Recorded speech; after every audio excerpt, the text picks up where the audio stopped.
पितृपक्ष में पूर्वजों की तिथि पर श्राद्ध, पिंडदान और तर्पण करने की परंपरा है।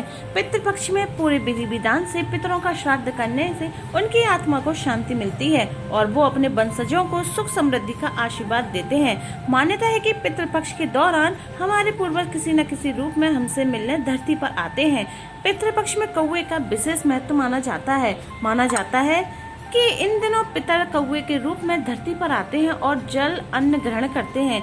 कौवे के पितरों का रूप माना जाता है।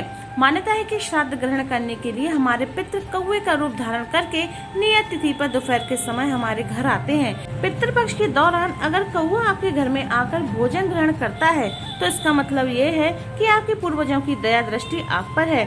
यही वजह है कि श्राद्ध का प्रथम अंश कौवे को दिया जाता है।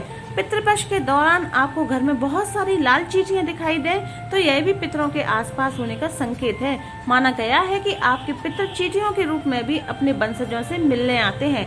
ऐसे में आपको चींटियों को आटा खिलाना चाहिए। इससे पितरों की आत्मा को शांति मिलती है। हिंदू धर्म में मृत्यु के बाद पुनर्जन्म की मान्यता है। मरणोपरांत आत्मा पितृलोक, गंधर्व लोक या फिर किसी भी लोक अथवा योनि में जा सकती है।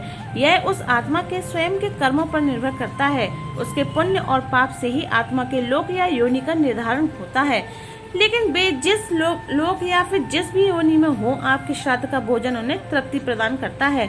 यदि पितर देव योनि को प्राप्त करते हैं तो उन्हें यह भोजन अमृत रूप में प्राप्त होता है।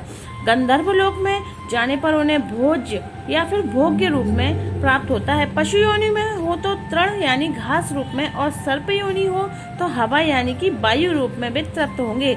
यक्ष योनि के पितर पेय रूप में, दानव योनि के पितर मांस रूप में और प्रेत योनि के पितर रुद्र यानी लहू के रूप में और मनुष्य योनि में गए पितर अन्न रूप में श्राद्ध का प्रतिफल प्राप्त करते हैं।